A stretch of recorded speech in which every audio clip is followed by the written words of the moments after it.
கர்த்தருடைய பரிசுத்த நாமத்திற்கு மகிமை உண்டாவதாக. ஆண்டவராக இயேசு கிறிஸ்துவின் நாமத்தினாலே இந்த புதிய நாள் உங்களுக்கு ஒரு ஆசீர்வாதமான நாளாக இருப்பதாக. இந்த நாளுக்கான கர்த்தருடைய வார்த்தை சங்கீதம் 119:73. உம்முடைய கரங்கள் என்னை உண்டாக்கி என்னை உருவாக்கிற்று. ஆமேன். பாருங்களேன், ஆண்டவருடைய கரங்கள் என்ன செய்கிறதா, நம்மளை உண்டாக்கி உருவாக்குகிறது என்று சொல்லி இந்த வார்த்தையில் சொல்லப்பட்டிருக்கிறது. அமேன்.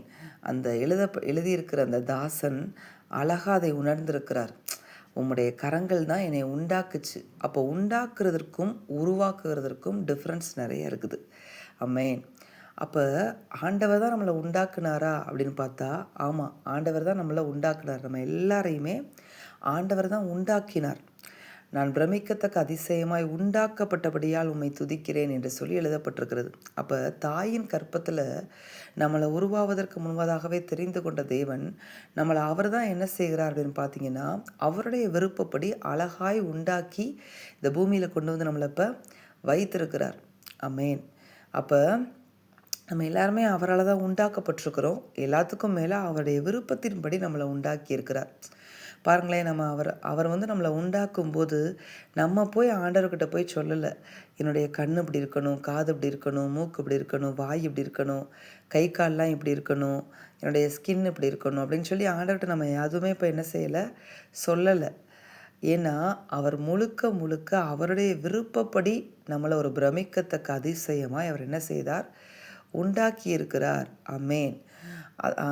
அதில் அவருடைய விருப்பம் மட்டும்தான் இருக்குது. நம்மளை உண்டாக்குனதில் அவருடைய விருப்பம் மட்டும்தான் இருக்குது. அமேன். ஆனால் இங்கே தாசன் சொல்லுகிறார், அவருடைய கரங்கள் என்னை உண்டாக்கி என்னை உருவாக்கிற்று. அப்போ உருவாக்குகிறது அப்படிங்கிறது ஒரு ப்ராசஸ். அமேன்.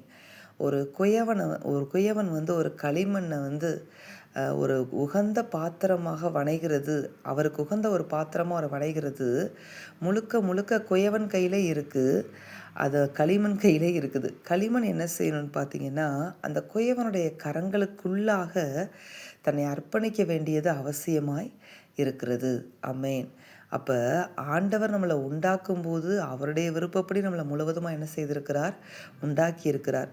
ஆனால் அப்படி உண்டாக்கின ஆண்டவர் நம்மளை உருவாக்க வேண்டுமானால், நம்மளை உண்டாக்கின அவர்கிட்ட நாம் எவ்வளவுக்கு எவ்வளவு நம்மை அர்ப்பணிக்கிறோமோ, அந்த அர்ப்பணிப்பின் மூலமாக தான் தேவர் என்ன செய்கிறார் அப்படின்னு பார்த்தீங்கன்னா, நம்மளை உருவாக்க தொடங்குகிறார். அவருக்குள்ளாக உருவாக்க தொடங்குகிறார். உருவாக்குகிறது அப்படின்னா, அவருடைய சாயலின்படி நம்மளை என்ன செய்கிறார், மாற்றி கொண்டிருக்கிறார். ஒவ்வொரு நாளும் நம்முடைய சுயத்தை ஒவ்வொரு இடங்கள்லையா ஆண்டவர் கட் பண்ணுவார். அதுதான் நம்மளை ஆண்டவர் உருவாக்குகிறது. அந்த களிமண் ஆண்டவர் தொட்டு தொட்டு வணைந்து வணைந்து என்ன செய்கிறார், அவருடைய பார்வைக்கு அந்த களிமண் எப்படி இருக்கணுமோ அப்படி ஒரு உகந்த பாத்திரமாக அந்த களிமண்ணை வணைகிறார். அமேன். அப்போ ஒரு களிமண்ணை போல அவருடைய கரங்களுக்குள்ள நாம் நம்மை விட்டு கொடுக்கும் பொழுது மட்டும்தான் கர்த்தரால் நம்மளை என்ன செய்ய முடியும்னு பார்த்தீங்கன்னா, அவருடைய கரங்களை கொண்டு நம்மை உருவாக்க முடியும். அவருக்கு உகந்த பாத்திரமாக நம்மளை உருவாக்க முடியும். உண்டாக்கும் போது அவருடைய விருப்பப்படி நம்மளை உண்டாக்கிட்டார். ஆனால் நமக்குள்ள ஒரு செல்ஃப் வில் அப்படிங்கிறத கொடுத்துருக்கிறார். அந்த செல்ஃப் வில்லை நம்ம ஒவ்வொரு முறையும் ஆண்டவர்கிட்ட என்ன செய்யணும்னா சரண்டர் பண்ணிக்கிட்டே இருக்கணும். அந்த சுய சித்தத்தை ஆண்டவர்கிட்ட ஒப்பு கொடுத்து அர்ப்பணித்து ஓடும் பொழுது கர்த்தருடைய கரங்கள் நம்மை தூக்கி எடுத்து நம்மளை உருவாக்க ஆரம்பிக்கிறது. அவருக்கு உகந்த பாத்திரமாக நம்மளை உருவாக்கி நம்மை அவருக்காக பயன்படுத்துகிறார். அவரோடு நித்தியமாக வைத்துக்கொள்வார். அமேன். இவ்வளோ பெரிய பாக்கியத்தை கர்த்தருடைய கரங்களுக்குள்ள கர்த்தர் வைத்திருக்கிறார்.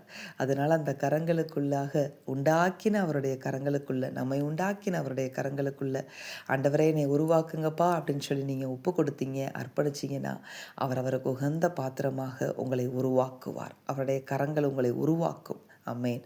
நாம் செபிப்போமா? எங்கள் அன்பின் பரலோக பிதாவே, இந்த வார்த்தையின்படி நீர் எங்களை உம்முடைய விருப்பப்படி உண்டாக்கி இருக்கிறபடியால் உமக்கு நாங்கள் நன்றி செலுத்துகிறோம். அப்படியே எங்களை உண்டாக்கினது போலவே எங்களை நீர் உருவாக்கும்படியாக உம்முடைய கரங்களுக்குள் எங்களை விட்டு கொடுக்கிறோம், அர்ப்பணிக்கிறோம். பெரிய காரியங்களை எங்கள் வாழ்க்கையில் செய்து அப்பா உம்முடைய விருப்பப்படி எங்களை உருவாக்குவீராக. இயேசுவின் நாமத்தில் செபித்து ஜெயமெடுக்கிறோம் பிதாவே. அமேன். இந்த வார்த்தையின்படி இந்த நாளில் தேவன் உங்களை ஆசீர்வதிப்பாராக. அமேன்.